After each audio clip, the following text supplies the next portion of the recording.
Dans cette vidéo, nous allons vérifier, nous allons voir avec vous exactement le piège qu'il faut éviter lorsque vous envisagez de mettre en place une plantation de bananier plantain, n'est-ce pas? Il y a beaucoup d'erreurs qu'il faut éviter. Dans cette vidéo, nous allons analyser avec vous un piège très subtil, n'est-ce pas, qu'il va falloir éviter pour pouvoir atteindre votre objectif. Là, nous sommes sur le terrain et on vous revient tout de suite après le jingle.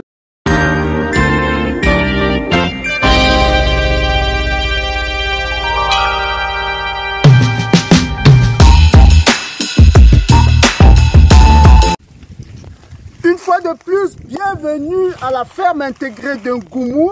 Moi, c'est Roméo Lado. Si vous regardez cette chaîne pour la première fois, nous sommes là pour vous motiver, pour vous, n'est-ce pas, donner des astuces, des techniques, des conseils, des méthodes pour vous amener à être productif et rentable dans vos exploitations agro-pastorales. Aujourd'hui, nous allons parler particulièrement, n'est-ce pas, de la préparation de projets, de la planification et dans le cas spécifique du bananier plantain, on va vous révéler une astuce très importante pour vous éviter vraiment d'aller tout droit au mur. Et là, on a deux petites parties dans cette vidéo. La première partie, on va vous expliquer, comme vous pouvez voir, où est-ce que nous en sommes dans notre projet de 5 hectares, de mise en place de 5 hectares de bananier plantain. Et dans la deuxième partie, justement, ne ratez pas cette partie. On va vous révéler, justement, la technique, la petite astuce pour pouvoir être à jour. Alors, tout de suite, on y va sans tarder.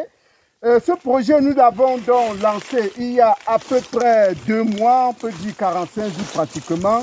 Et aujourd'hui, vous voyez qu'on est dans un amas d'arbres, n'est-ce pas? On ne peut même pas circuler parce que les travaux se sont déroulés ici de manière successive. Il y a d'abord eu du défrichage qui nous a pris environ 1 mois avec une équipe mobilisée pour la circonstance. Ensuite, l'abatteur, n'est-ce pas, est passé à l'action. Il a fallu juste 2 semaines pour nous abattre ces 5 hectares, n'est-ce pas, de forêt. Ce n'était pas évident, mais la mobilisation de l'équipe, la détermination, la planification a permis qu'on puisse atteindre ce premier objectif, n'est-ce pas, de défrichage et d'abattage. C'est absolument nécessaire lorsque vous voulez, n'est-ce pas, mettre en place une exploitation, surtout en zone forestière.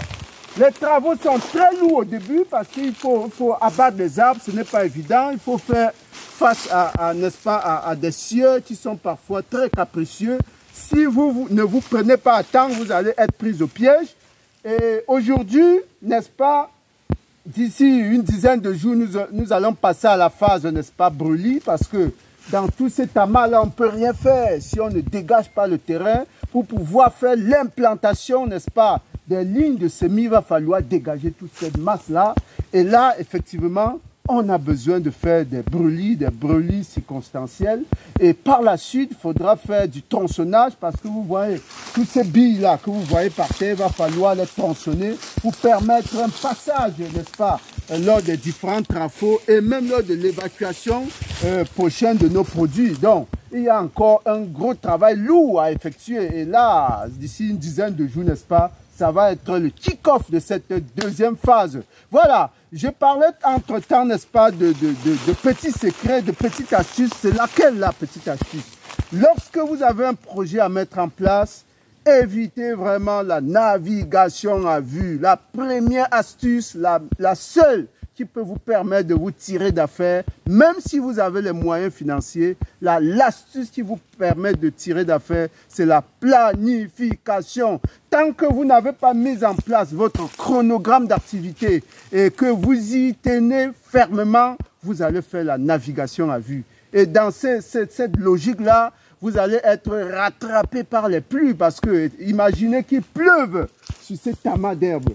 Comment vous allez travailler ici? Ça sera pratiquement impossible parce que si vous débutez votre abattage très tardivement, vous ne pourrez pas à la fin arriver à faire un nettoyage correct de votre site. Et c'est là le piège. Commencez tardivement. Si vous regardez cette vidéo et que vous n'avez pas encore lancé vos travaux d'abattage, il se fait légèrement tard. Allez-y au pas de course. Allez-y finalement, n'est-ce pas, pour pouvoir rentrer dans les délais. Donnez-vous maximum 2 à 3 semaines. pour finir avec les travaux d'abattage. À ce moment-là, vous aurez un peu de répit, vous pourrez vous dire que voilà, vous allez vous tirer d'affaire. Voilà, chers agripreneurs, nous reviendrons vers vous pour la suite des travaux. Restez scotchés. Le meilleur avenir 2024 démarre sur les chapeaux de roue. Et le meilleur avenir, les formations en ligne commencent très bientôt. Nous vous attendons. Merci.